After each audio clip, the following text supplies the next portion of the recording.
How's it going, everybody? This is Gorilla. Welcome to another episode of the Skidoo Lounge. Now, due to some scheduling conflictions, we flip flopped episodes, and my co-host is not with us today. So I will do my best to rock it out the best that I can there. With me today is Lawrence Ace Parlier. I hope I said that right. I'm so sorry if I didn't. That's twice, 2 episodes in a row. I can't pronounce somebody's name. He's an author, musician, and a poet. But I'm happy to have you on here, man. It's awesome. From what I understand, it's your first in-person interview. I know you've done a few overseas, like on the phone overseas with the French author and some other podcasts and stuff like that. So, if you want to start there, just touch base on some other things you've been on, that'd be dope. Yeah, cool. Yeah, it's good to actually be able to see the person I'm talking to for a Yeah, for change sure. because Zoom meetings and over the phone and yeah. Oh, yeah, it's been going good. I was still doing some press for the book. Voided, it came out in October, so I'm still pushing it pretty hard and it's off to a pretty good start. And I've gotten some good reviews, but Would you say it's your best start you've had as an author? no, it's not bad. But the Frontman was better. There really was some build up on the Frontman when it came out, and it was cool. This one, I think part of it is me switching genres. Oh yeah, for sure. Probably didn't help. You know, I don't know. And publicity is just so Oh yeah, and yeah, and so hit many and different miss. avenues. Sometimes it something takes off, and Hmm. so but it's not doing bad. No, but the front man it took off really quickly, and I got a lot of good reviews from that one. And then like I said, Voided's been more on a slow burn, but everybody that reads it really, Yeah. Oh really, yeah. really Oh yeah. likes it. I had So to read it twice just to get all the wording, man. The wording was, and like I want to touch base with that real quick. Is how gracefully you have jumped from genre to genre to genre. You started with your first book was Sierra Court Blues, correct? yeah, And you released that when 2013. 2013. So, and for I mean, you had we talked the other day. You had related it to a show or a movie of your time. Yeah, And what was that? American Graffiti. American Graffiti. Yeah, we were Yeah, talking yeah, about the movie. Yeah, because I think for Generation X, I think Sierra Court Blues would be make a great yeah. movie Hmm. along the lines of American Graffiti, just capturing that moment in Yeah, time. oh yeah, for sure. When we were teenagers, and And it was a good the read. music and Oh the yeah. clothes and that hair and I'm sure. Yeah, I can only imagine living in that Aquanet time. everywhere because everybody had big hair. The boys, the girls, the dogs. Did you guys have big hair? Oh yeah. Well, mine wasn't really big. I mean, mine was long. Mine was down to my Oh chest. I wow, mean, I couldn't even imagine. I never even like teased it up and did all that Wow. shit. I mean, sometimes I'd wear it in like a ponytail, Right. the sides of a Yeah. ponytail. Stay away from the hairspray though. Yeah, no, I was in welding school too, so Oh it wasn't a okay. good Yeah, fucking that would have idea, got your shit off. to be wearing hairspray when you're welding. So But the Sierra Court Blues for the younger people that are listening to it, it's more of like a Degrassi type of playoff. If you guys have ever seen that show, I would highly recommend you read the book. It's basically the same thing. It kind of encapsulates my generation of growing up and all of their uses and stuff like that. So it was cool to have something to relate it to. You know what I'm saying? That helped me read because when I was in school, I didn't read much. You know what I'm saying? It wasn't really my thing. I did have a few books that I got into super hard, but always having something to relate it to that help you kind of understand something always helps things out, in my opinion, personally. And so you've done 3 books. You've done anything else, any writing wise? oh well, I've got a poetry book too called Welcome Back to Bethel. Welcome back to Bethel. Yep, I'm working on another one now. I'm working on poems. I'm slowly collecting more poems and short stories too. I've got about 4 or 5 short stories. When you started writing, were you specifically like I'm talking way back then? Because I highly doubt one day you just picked it up and was like, yeah, because like it was just a creative piece Oh that you no, started with, right? I've been writing. I wrote my first book when I was in like the third grade. Right. You know, Like it's just been something like your pen hand's always been there type. yeah. So has it always been something that like what kind of stories were you writing when you were a kid? Was it always like a creative process, or did you just pick it up and start writing it? Do you start with like an outline of what you want to do, a backstory, or do you just start writing and then play it out? Well, I don't know, each book's different. Like I said, when I was a little kid, one of the prevalent things has been horror and science fiction. You know, but when I actually started writing, like Sarah Court Blues was a Ramona Clay with liberties, and um, so I wanted to be true to that. I just spent a lot of time soul searching, and that was a hard book to write, especially being being my first book. and tackling the subject matter. And Right. I put a lot of weight in the wheelbarrow, Hmm. and but it turned out great. It did. I was really happy with the way it turned out. Being my first book, and they say when you're starting to write what you know. So I mean that Fair was a enough. really personal story. Fair enough. And You you were know, talking the other day, some of your writing, in, like Stephen King and those cats. Those are the guys that you kind of look to for when they were giving you like how you should do your book, like how right? Yeah, like Stephen your King. back. Yeah, Yeah, Stephen yeah, King. yeah. Because when I was in school in junior high and high school, read a lot of Stephen King. That was like Right. the The golden whole era, was the whole thing. 80s, early 90s. Yeah, so he was definitely one of my favorite writers, and then the beat writers too, and especially the poets. And I started getting into that and reading all of that, and then I led to a lot more Are you like a complicated Mr. things. Frost fanatic? What's his name? Mr. Frost. I can't remember. I can't remember his Robert Frost. Robert Frost. I was Oh gonna. I yeah. couldn't remember if it Oh was Robert or yeah. I not. love Robert Yeah. Frost. Um, that's and everybody associates Robert Frost with like real soft Norman Rockwell kind of poetry. But if you dig in deep, man, he's got some dark No, stuff I'm in sure. I'm there. sure. And It's like that Disney. that's the thing about everybody's like, oh, Robert Frost Americana. I'm like, no, dig deep in there. Right. Like fire. That's one of his poems. That's Pretty you know big. you know I'm pretty sure we read that in school. yeah. What from what I've tasted of desire, I I don't think favor I've said fire. that one. Yeah. Interesting. Yeah. Interesting indeed. Now, so as you said, you genre jumped. Do you plan when you genre jump, or do you just one day say like, I don't want to write this anymore? Because like we were talking with Frontman, you left a cliffhanger basically where you could do a prequel, a sequel, you could do so many different things with it, Yeah. and but yet you decided to just say, I'm gonna go straight to Voided and rock that out. Yeah. Well, it was. I mean, when I finished writing it, I had no intention of doing any sequel, prequel, or anything with it when I first got done. And it was kind of like that with Sierra Court Blues too. I just wanted them to be one offs. I didn't Hmm. want to have trilogies or Well, maybe you shouldn't write three or such great characters in your books, and people don't want to know what happened to them afterwards. You know well, what I mean? maybe that's the problem. But when I got done with the Frontman, I really didn't consider it. It was later, and um, and people ask me, if you haven't read the book, I don't want me to spoil anything for anybody, but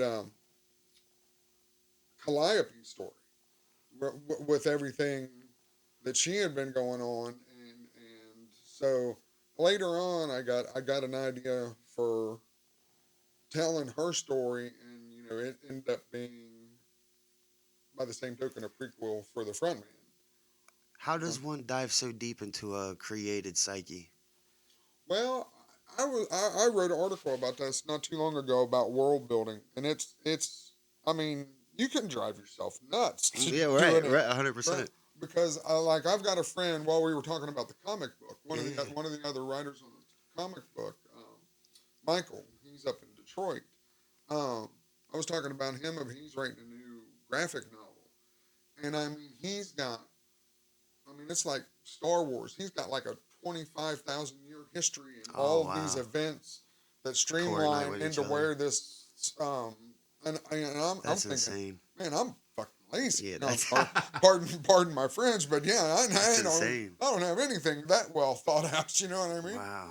But when I started Voided, and then like I said, as far as genre hopping, um, Voided wasn't going to be a novel. Voided started out as a short story, and a friend of mine um, used to have to do like writing prompts and stuff on her Hmm. website. Her name's Zora Red Wolf Edwards, and What a name. That's a pretty badass oh, name. she's a Zora force of Red Wolf. nature, man. She's That's a a pretty trip. badass name. Yeah, she is a solid trip, man. And um, so she put up this thing, and what it looked like hyperspace. It was kind of like a blurry, Okay. you know, Yeah, yeah, yeah. out the window, a Star Trek kind of Right, looking thing. right. So that's what started. That's what started the story. It was called what did I call this? Notes on Hyperspace. That was the short, and it was about 3,000 words. Right. And I got to thinking about it, and the more I thought about it, the more I liked it, and I liked Dina. I kind of did the character as a female, kind of modeling Zora, because Right. the way she is, I mean, she's like one of the guys. She's got a Right. mouth, that make a sailor blush. So that was kind of had her like, Yeah, yeah. when I did the female character. So then when I decided to do the novel, I didn't change. I loved what I'd had in the short stories. So do you take? Is that what you do? Is you try? You basically use a person you know, or like their not their makeup or their personality per se, but like they're your shell, Their and then you energy. fill it with the stuff that you would put into the story. Right, exactly. It takes somebody's energy, like exactly like Zora, and Hmm. people that I've known over the years, because there's a lot of characters based on, Right. people that I grew up with, like the roadie and the front man. Hmm. He was an old guy that I used to work with. Yeah, I think I, you told us that when we were doing the read over stuff for right, your script. So yeah, and he was an old surly looking cowboy. Wouldn't smoke weed like cigarette. And you put that man in front of the piano, and he would blow you over. I mean, the classics, Tchaikovsky. He would. Beethoven and shit. Oh yeah, he blew my mind. I was like, no way. And so it's kind of based on him. And yeah, like I said, being in a band, you meet so many tripped out characters. Oh yeah, well, yeah, I would definitely touch base on your musician stuff too. I got one Mm, more author question or a couple more. sure. Your without ruining it, obviously, because people who haven't read the book Voided yet, some of the language that you used in the book, you took from multiple cultures, right, and then stuffed it together to create that new language. In a sense, two different words. Oh You know yeah. what I'm talking about? Like some of that language in there's not, it's The its own the the, created. the names, the Yeah, yeah, yeah, yeah, the species. yeah. Oh yeah. Well, oh yeah. Well, everything, pretty much everything. 98% of it, of the names, planet names, species names, character names, are all rooted in some terrestrial language. Right. Um, But how did you get it to like literally make sense? Is the thing like how are you like? Does it take like a big ass spider web of this will go here, this can go here, this can go there, or you just well, comes naturally like wow I could put this and this together and yeah. Well, kind of, and kind of how I went about it too was I thought of what the planet represents, oh and, okay and what species is going to live there, and kind of what kind of species lives there, and then you start looking for words like warrior, or oh okay or desert, or looking for in other languages, like the Union, um, which is the Nina's government that she mm, grew up in. That mm-hmm. she was in their military. The Union, for them, their military academy is on a planet called Ganavet, and Ganavet is Old Basque Spanish for dagger. Oh wow. And I found See, that for people who don't know, I didn't know. right. So that's why I named the planet Ganavet. It was daggers. It's a short sword. So Interesting. yeah, things like that. Kind of get the essence of what they do and what their job is, and you come What up with things represents like them in a that. sense? And then I just tweak the spelling to kind of Right. hit the major Mm-hmm. syllables, for an English tongue. It was impressive. It's It's impressive. it. Well, and like I said, I had and compared to Michael's stuff, I was like, oh my god, because I Right. did a lot of work, just doing what I did, like I said, figuring out the planet names and how they all related to each other, and but mine was like in a present timeline. I didn't consider Right. 25,000 years ago. 25,000 years ago what was going on then. Right. I'm doing good to hang on to the present. Yeah, that's depth. So, um, so yeah, so and that's why I decided to change genre. It wasn't anything, and I'm glad I waited till my third book to try science fiction, because I'm a huge science fiction fan. Right. TV, movies, and Mm-hmm. books. So I always worried that I would subconsciously be like copying Yeah. who knows what, Frederick Pohl, Right. or Right. some Harlan Ellison story I read when I was in junior high. I was afraid, as much as Right as you can. Yeah. so Seems like you've done it pretty well though, staying in your own, your own lane in a sense of, I mean, it's hard to say that anything is quote unquote original these days, but right. having the ability to turn something that you view as I can't even think of the word now. Something that you would want to do, or something that you're passionate about, or something that that you could do it yourself in your own thing. Instead of copy and pasting, you've been able to find that niche of creating your own version of their vision in a sense. Like your own version of that vision, etc. So, do you have any kind of fear as an author? Any kind of fear of the fact that there's AI bots now that can write 25,000 Well, word page movies? I'm not worried about it yet from what I've seen. I mean, eventually it's going to get better, but some of the stuff I've seen that it come up with so far hasn't really impressed me You much. can't see like the humanism in it, Well, not at all. right? I mean, I haven't read anything yet. well, and it's regurgitating. It's all analyzing. Okay, It's all about probabilities of language, and so I mean, it gets right. it gets the form, but it doesn't get the soul by a long shot. Now, I mean, it's going to be interesting. Do you You think as know, long as they keep it to where the human that's typing for the AI bot to create said thing keeps the rights over the bot, do you think as long as it stays that route, everything will be all right?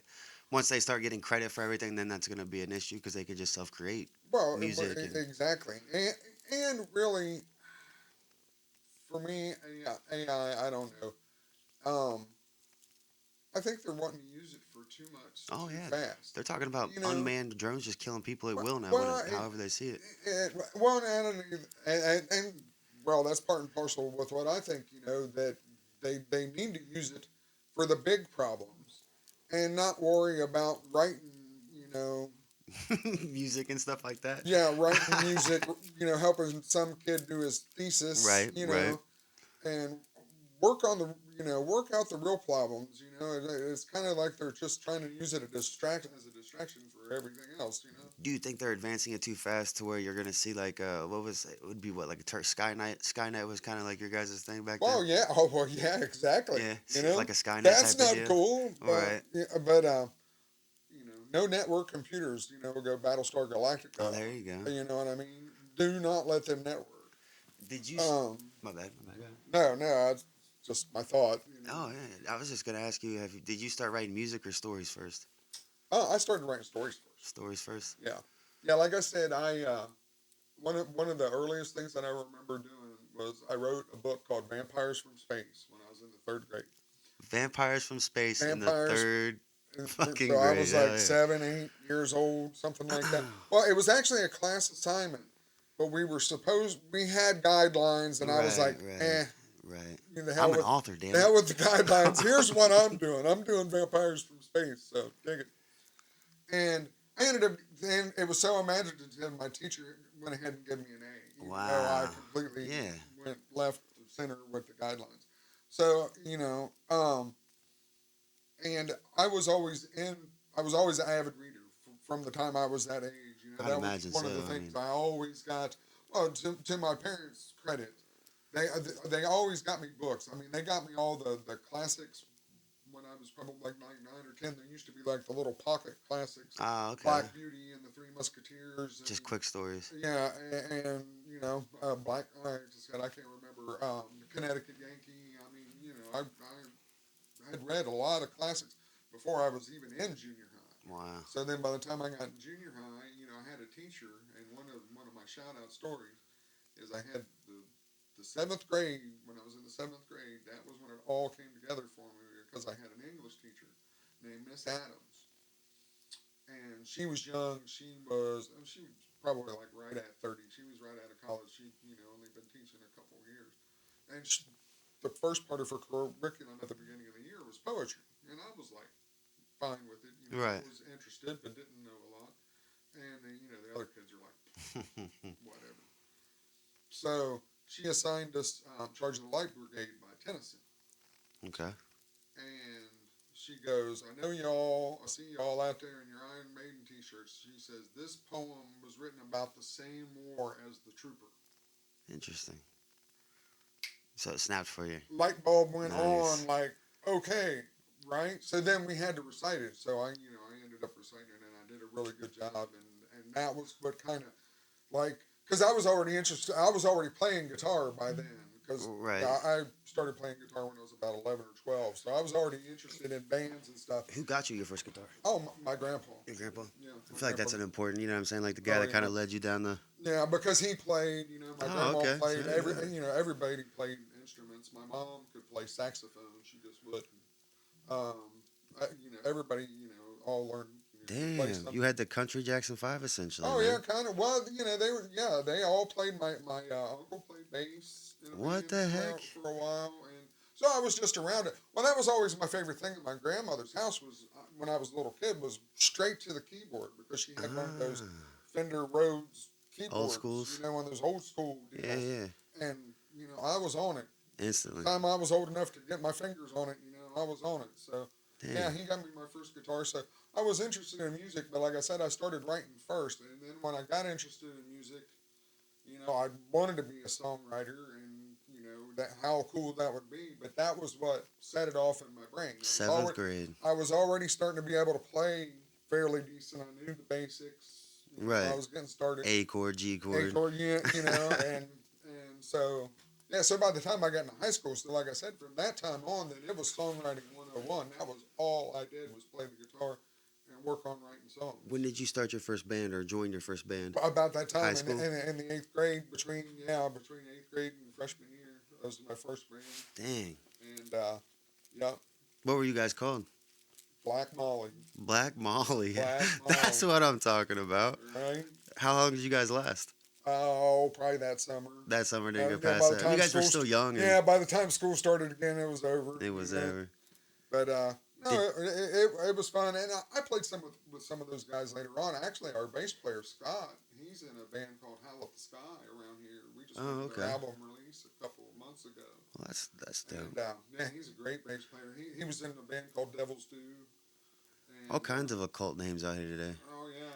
They did the '80s stuff. Oh, okay. They played all Okay. the and then like Were they just like a cover band for all those guys, or did they have their own piece of music, just an '80s genre band? I know they actually did covers. I think they Okay. did some of their originals, and but yeah, it was all mostly on cover. So, And so How It Sky's an original band. oh, okay, okay. Yeah, and yep. So yeah, that was our first band. Would you ever do you still talk to those guys at all, or? Scott, I see. Oh well, yeah, Scott. Besides Scott, that I guy. still see. Brian, I see him around. He was our drummer. We went to we graduated together. Does he still play drums? Our Or? drummer, no. No, he gave that up. No, he gave it up. Gave it up.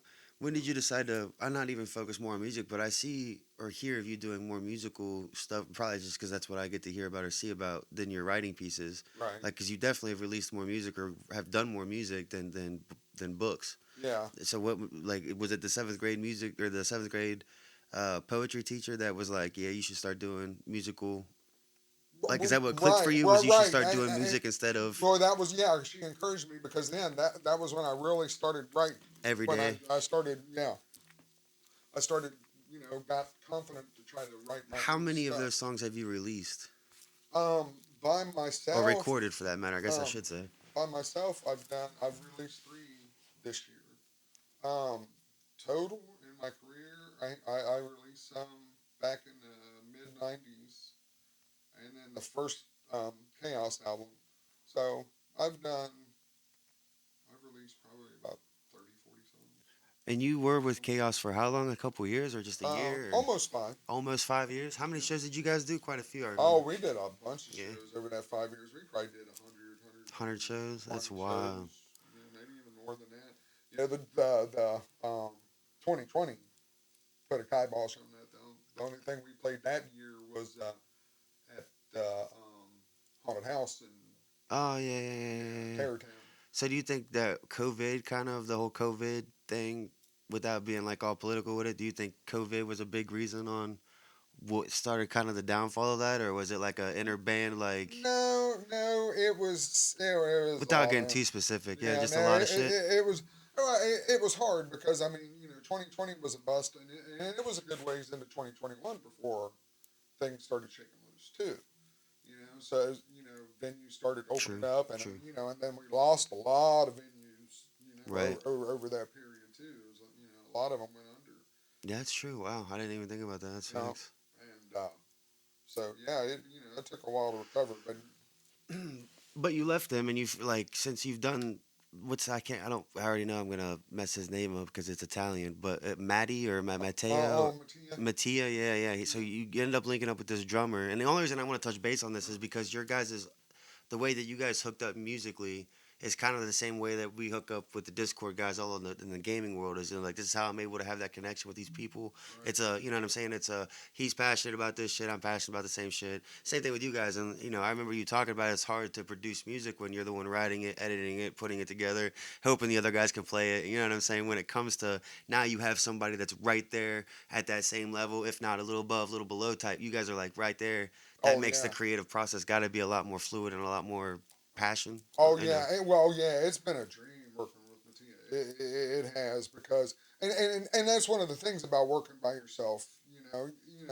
Every everybody can tell you that they like what you're doing, but until you get another musician's opinion. From out of country at that, it's Yeah, like yeah, and somebody that absolutely owes you nothing. right.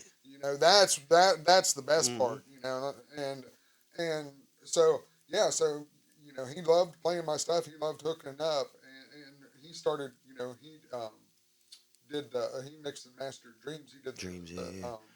produced Dreams, and that was the thing that I really liked about it. He had a vision for what he wanted the song to sound like. Right. Including above and beyond what I wanted to do. And when we were mixing it, he was sending me some really cool stuff. He's I think we should do this. What if we try this? He was totally. You could tell he was It's a totally teammate. into It's a it. teammate Yeah, he was instead a of one of you teammate. working for the other Yeah, one. You know what I'm saying? yeah, and so yeah, so it's been really great, and he's a phenomenal drummer. I mean, Right. Yeah, I've I've heard his never shit. worked with a better drummer. He's solid for sure. Yeah, He is because able to do some stuff with them drums. oh, I'm telling you, and he keeps me honest too because I have trouble figuring out my time signatures. Like I can figure my tempos out, but sometimes What's a time signature, if you don't mind me asking? Because I am uh, kind of illiterate when it comes to oh, all this musician stuff. well, it's the beat that what the beat goes along. Like the most common is 4/4, so you have four Four beats four. Is per it measure. okay? Okay. And then it varies from there, like 3/4. Right, and it just So continues on. so and there's crazy time signatures. That all the progressive bands do, and sometimes I venture into that area. So I write it, but I write it kind of organically, not even thinking about time signature. But then I've got to try to explain it to another musician, so I have to figure Right, out what it is I've but done. he's able to pick up on it But before. he's able to pick up on it and tell me Okay, I'm wrong yeah, when that's dope. I make a wild guess, and he's like, "Yeah, that's not it," And mind you, But you guys are from two different countries. Like he's what, 10,000, 15,000, 25,000 miles. Who yeah, knows, you know? no, And you guys are able to coordinate and collectively come up with masterpieces. Is dope. Like that's pretty phenomenal. The technology's taken us a long freaking way. yep. And there's tons of that out there too. I mean, it's starting to become more prevalent. Like I've seen videos of classic songs where people from around the world have Oh played yeah, them, you're right. You're right. Yeah. and those are really cool. So yeah, I like that because I mean, sometimes it's hard, to find musicians. I mean, not that there's any dirge of good musicians in Cincinnati, but the majority of them play in cover bands because that's where the money is. Right, because you're gonna get paid no matter what, instead Right, of you just putting all of it out there for hope to God someone buys your material. right, exactly. So it's hard to find people that are a want to do original material and b want to do your original Right, material. right. So But do you think that? But at the same time, I feel like well, not do I feel like, but do you not see it as more of a like, for instance, if someone came to you and they're like, "Hey, man, I'd really love to get you on the guitar, for instance, on my original piece." Like, like in my mind, would it be smarter to start out like that, and then you guys collectively build songs together? Like get through that initial. Okay, this is my original stuff. Let's hear your original stuff. Let's mash it together and create our original stuff. Do you see what I'm right. saying? Like, is there a lot more of that in the musician world, or is there a lot more of like I'm gonna do it by myself, or I'm gonna try to do this, or Well, some bands work well with more than one writer, and what do you mean one by like? So when you say more than one writer, they each one writes a verse or a stanza, or one writes the music, then one writes the lyrics, then one writes the. well, and whatever variation that Okay, takes. but that's what you were But referring but to. yeah, so I mean, so at least there's always and it's kind of like a check and balance too, where if you got one songwriter, then things can, might take a turn. Well, yeah, because you can see Yeah, one person misses or leaves the band, the whole band crumples, is what I'm right, trying to refer to. So, right. like, are So those the people that have one writer? Like, they're the soul of the entire band, essentially?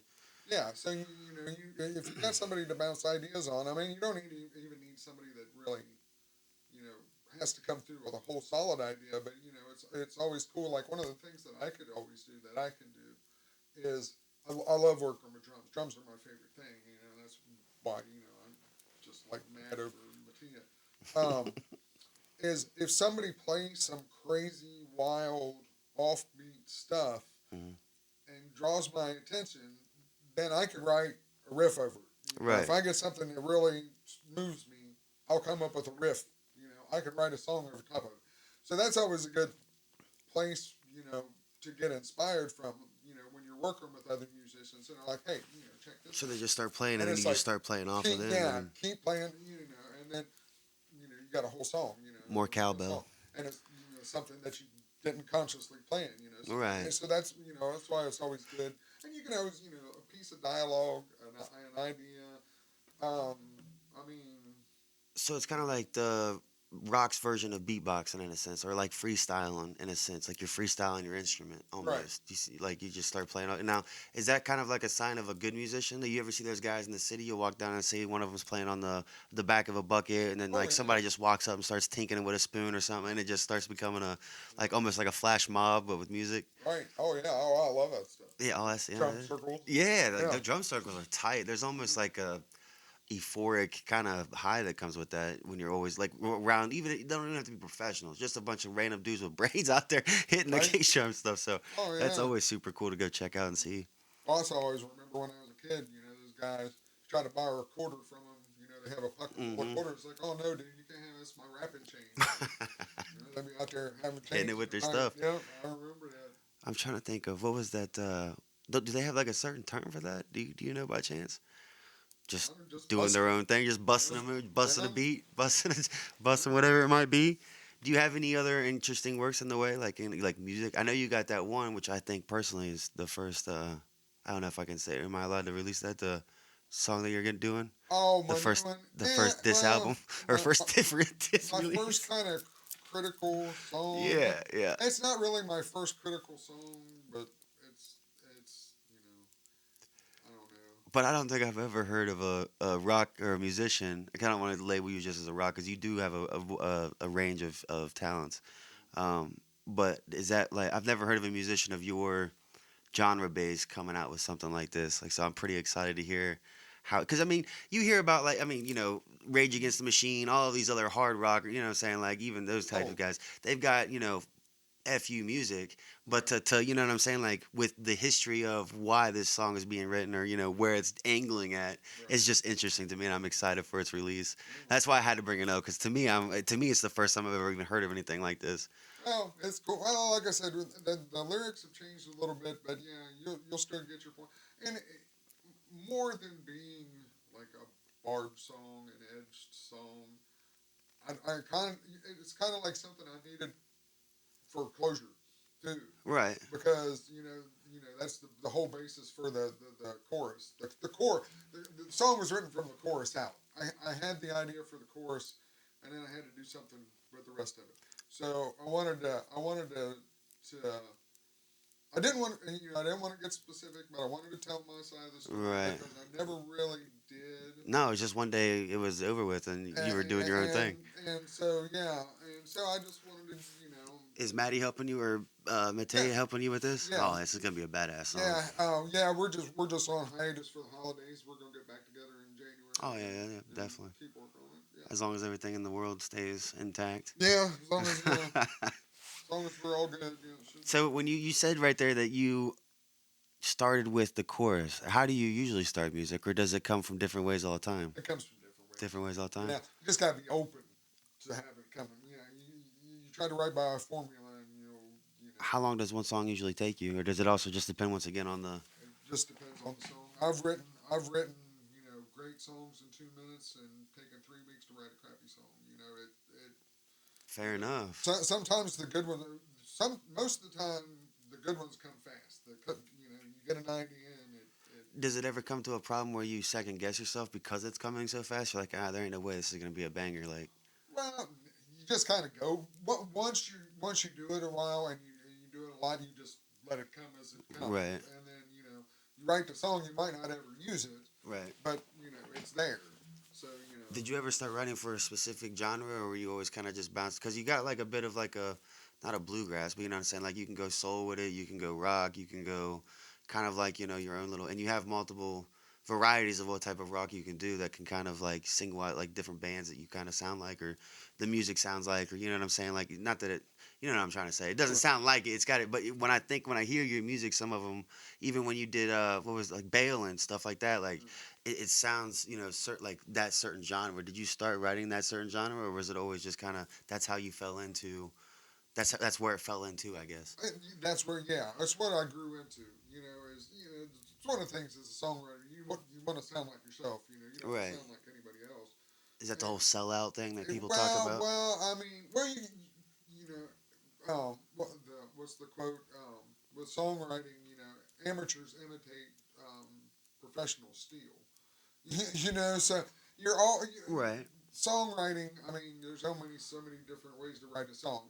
The framework is a given. It's melody and lyric are the X.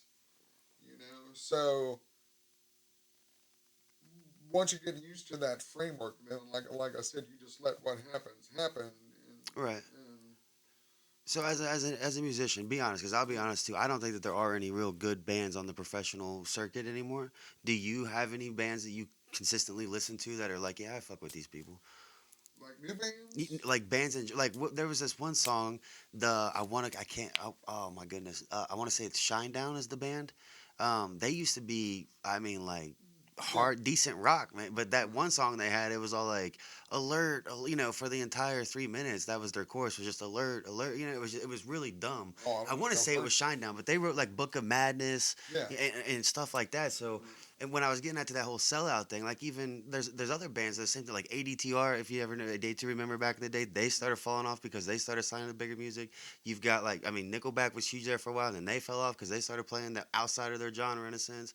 Like, do you like basically like at what point does the way that you said that quote, I feel like the amateurs are more prevalent than the professionals. I mean, granted, the professionals make more money and stuff, but the art is more with same thing like in sports. College athletes are more, trying to get to the money Right. because they're not there yet. Not anymore because the NIL now they're paying college kids, but back then, you used to watch college ball because the defense was hard hitting. Everybody was always going to the ball every down counted because they wanted that contract at the end of the year. Is the same thing in a sense when with music? Do you think that when people tip the tipping point where they get so famous or they get so not so famous because we all see Ozzy Osbourne still making fucking music, so Right. and he still sounds God coherent, bless which is crazy. Yeah.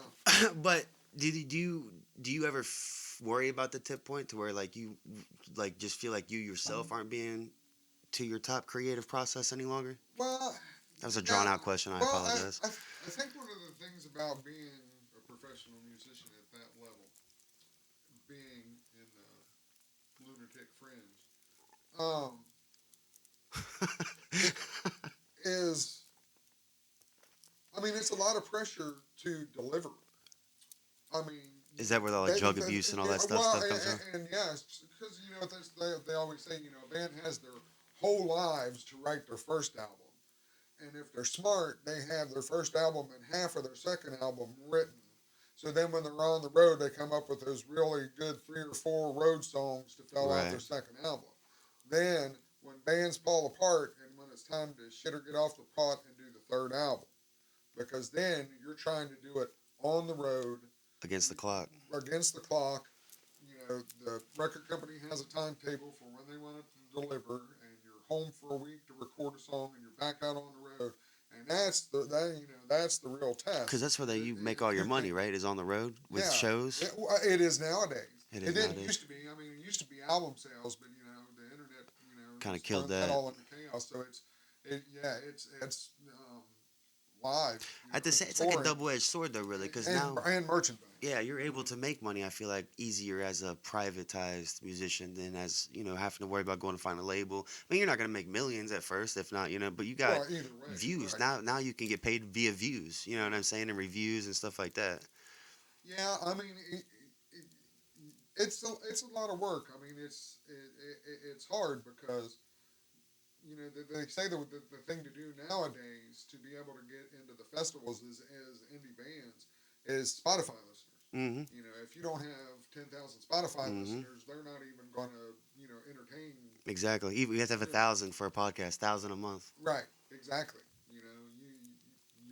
So It's it's difficult. It it, definitely is. it, it is. It's hard to get to. And me starting over now with Flux Corporation, There it is. I'm up to about 50. So I Right. am But you got a lot. Like you just way. released your book and stuff like that. Are you gonna incorporate all that together? Your music, uh, writings, poetry, all Well, this stuff under Flux. I kind of have. I mean, we've done.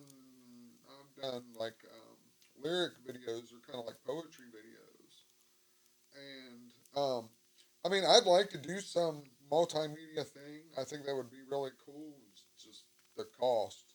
Right. Yeah. The, It costs. It does cost a lot could to do do it anything the way that because I always have grandiose.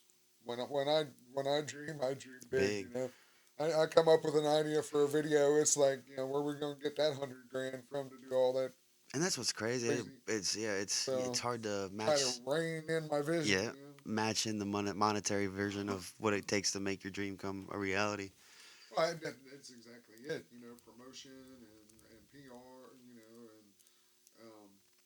And getting out and getting to conferences and stuff too, which is Right. Well, you have a expensive. day job too, though. You Oh yeah, I you do know what I work. mean. So like, Yeah, I work. which isn't how do you do all this? How do you balance working, creativity, music, being a father, being all this Yeah. other shit? Well, thankfully now, Yeah, my kids right, are right. all But grown still, now. it's a full time job. It's an easier, way easier job now. I don't know. I don't know. I'm just driven to do it. I mean, since um,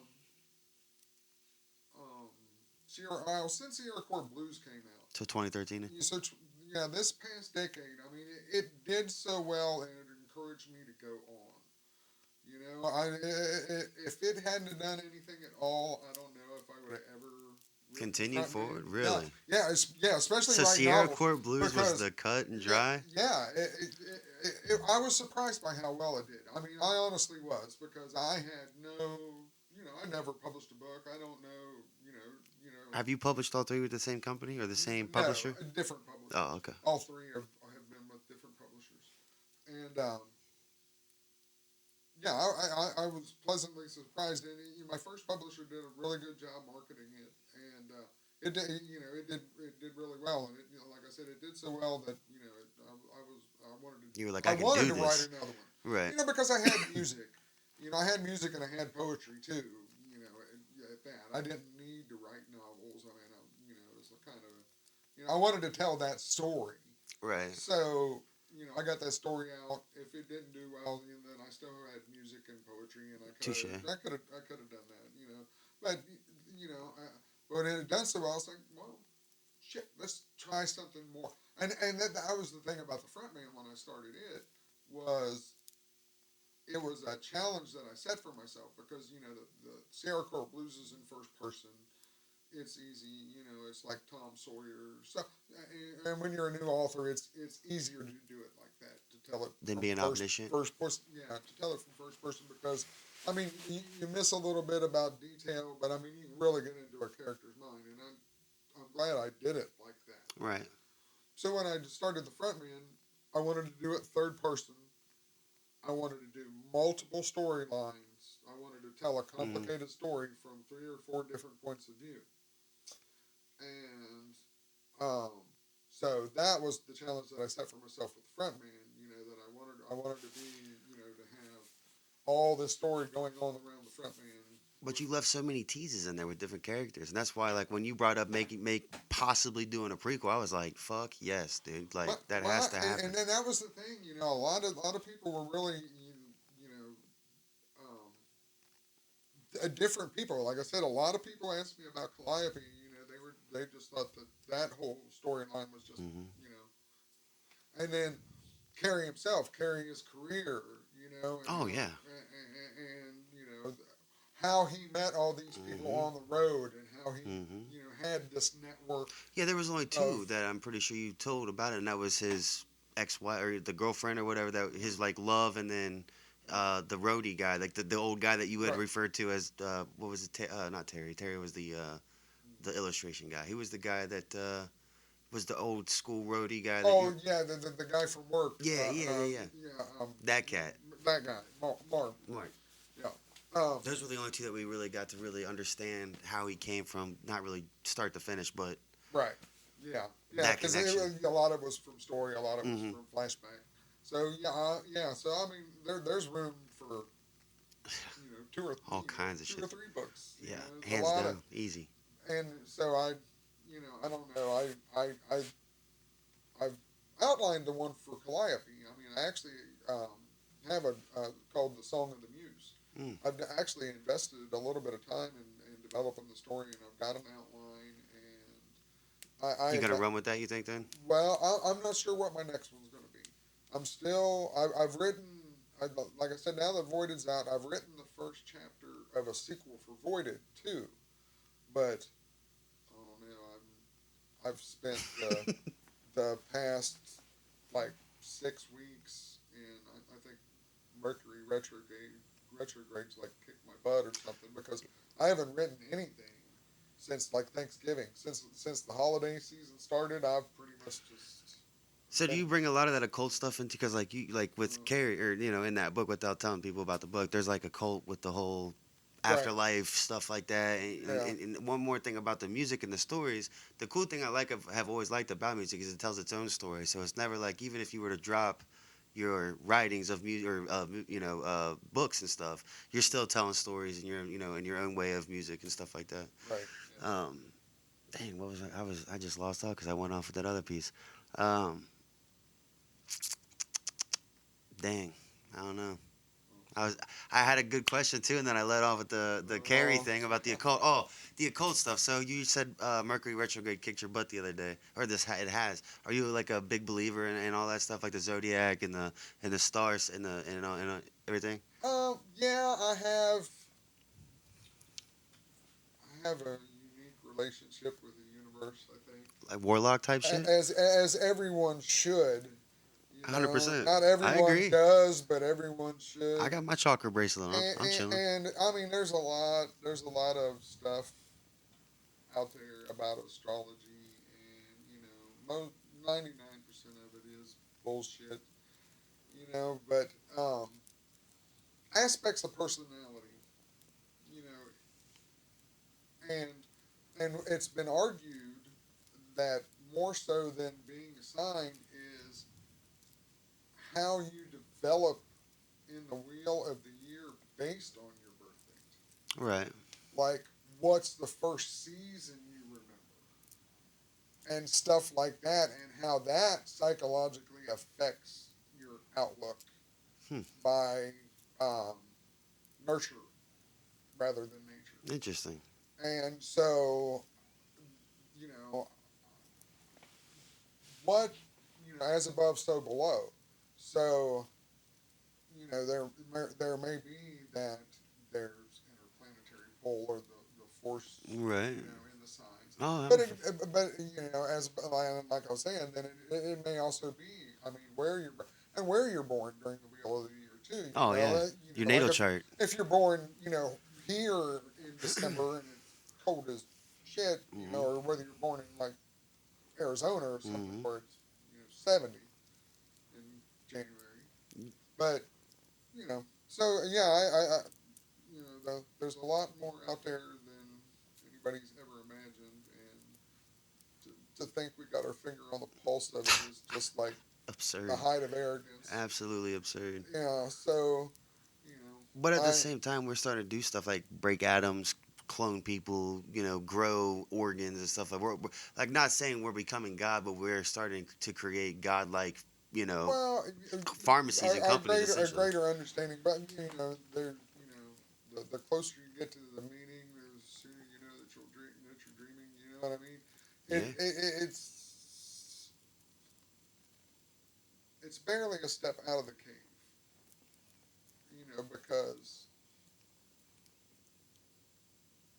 because of human development.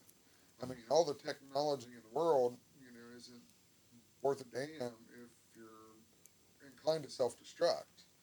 Right.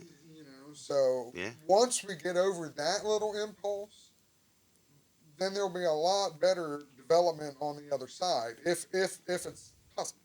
Well, as I say, do you think with all of the institutions like government, religion, border, stuff like that, do you think that's? I mean, is that even a possible? You think that's ever going to even be a possibility?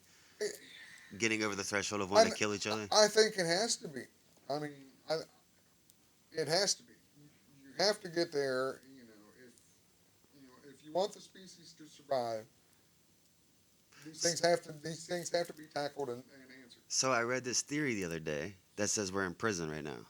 Like where our spirit selves fucked up 10,000, 15,000. You know what I mean? So you're serving a sentence right now, Ah, coming back, and they're saying, for instance, like the theory that they're using for that is the meat. Like you have to cook meat. You can't eat raw meat or you'll die. You know what I mean? Like all of this, our atmosphere without the carbon, whatever, to match to give us oxygen, we would die.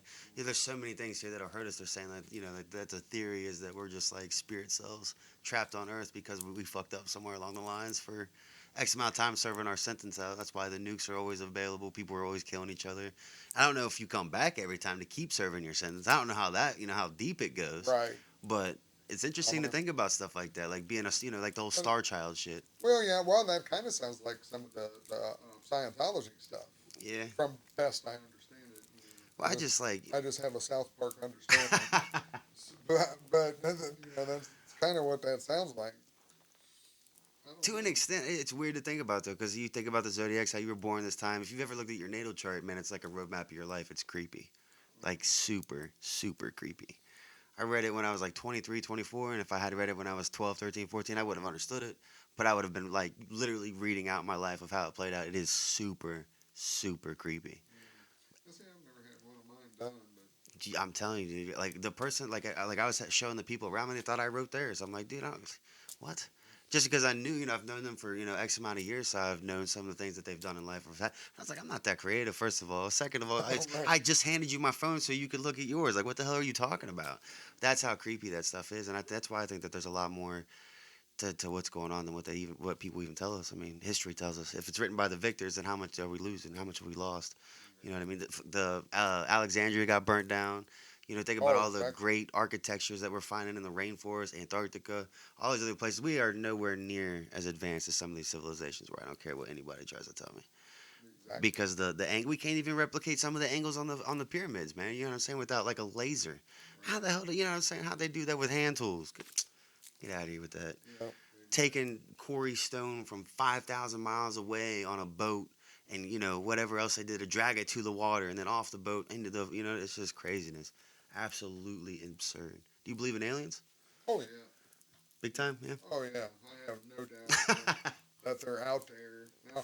Whether they mess with us or not, You don't know. I don't know. I mean, like I like watching Ancient Aliens. That's one of It my is a pretty favorites. good show. I do like watching it. Like I liked watching the one that they did about Serpent Mound. Yeah, oh That yeah, was yeah, the one over here in Ohio, yeah, yeah, yeah, that one was really cool. So I like watching it, but like I said, like you were saying, and something that I had seen before. I mean, I've seen things where aliens may have visited in the past. Um, but one of the things about civilizations, and one of the things that I you know thought about for a book plot actually is they say that Homo sapiens diverged like 150,000 yeah. years ago. It's quote unquote the also longest war in human history is the Neanderthals versus the Homo sapiens. Right. Yeah. So 150,000 years ago. So I mean, look at everything we've done in 2,000 years. You know. So 150,000 years. Take 50,000 years off of that for the war with the Hmm. Neanderthal. Um, another 100,000 years. Right. Now, how many times do you think it was possible to, and you would have to think too, like the the stuff that's on Antarctica that long ago, Antarctica was was subtropic. Hmm.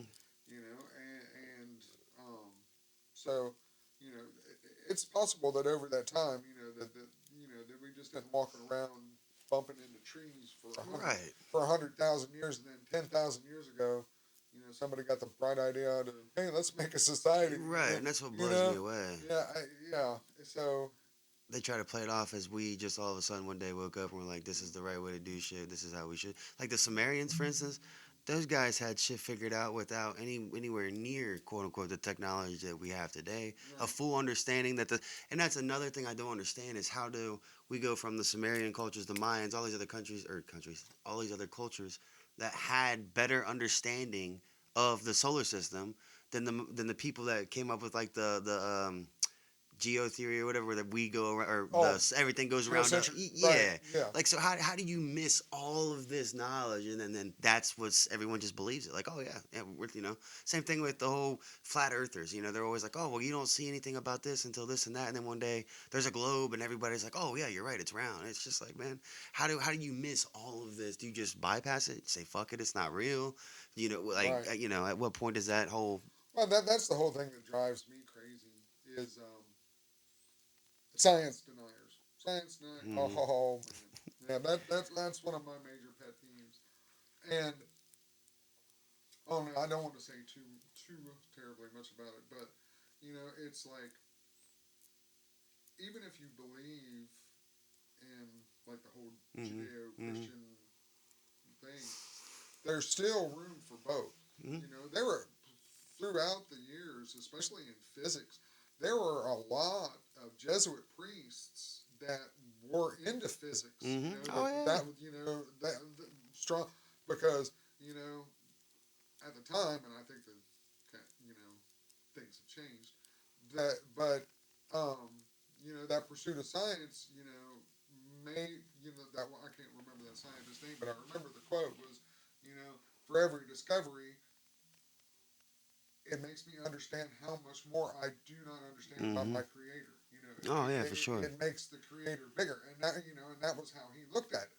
It was like all these discoveries are glorifying are Right, glorifying God right. because he is way more smart than you are, and you're not caught even an eighth of the way caught on. You know, Yeah, not even close. and so there's room for that, and I don't understand how that got screwed up in the American The church, I think, psyche. right? You You would know what I imagine. mean? Because yeah, I would have to say it was the church that was the Roman Catholics that were just like you're a heretic, you're a witch, well, you're a and then fucking. and that used to happen a lot. Mm-hmm. But I mean later on in like the late 1800s, and I totally cannot think of the name of the physicist that was the Jesuit priest. But I mean he made a lot of discoveries, and if I'm right, actually invented a kind of proof calculus that he created. Um, and so this guy, I mean, was really really smart, but it didn't nothing that he discovered, nothing that he knew, shook his faith. Mm-hmm. And so I don't understand. That's the part I can't understand about these neocons. Right. Where Rainbow Jesus. I Yeah, I don't think he was. I think he was a person. I think that, but my belief system on that whole thing is that he figured out how to tap into that next level shit. You know what I'm saying? Like he was able to start tapping into the world's extra things. The same thing with Tesla. I think that the difference between people like Jesus and Tesla was Tesla grew up in a modern day society, or well, as modern for his time. So instead of using more spiritual type of stuff, he was doing electronic, free Wi-Fi, free electric, free this and free that. And there's other people, man. They even say like Houdini had a certain type of supernatural thing about him, man, and maybe he figured out how to tap into certain things too. Like there's people that have tried to replicate some of his escapes and have died. right. You know what I'm saying? Like they can't do it. I mean, there's that one he went into like the Hudson Bay when it was like Yep. -50 out or whatever. He was out there in like 2 minutes. There's been 5 people since that attempt that have died.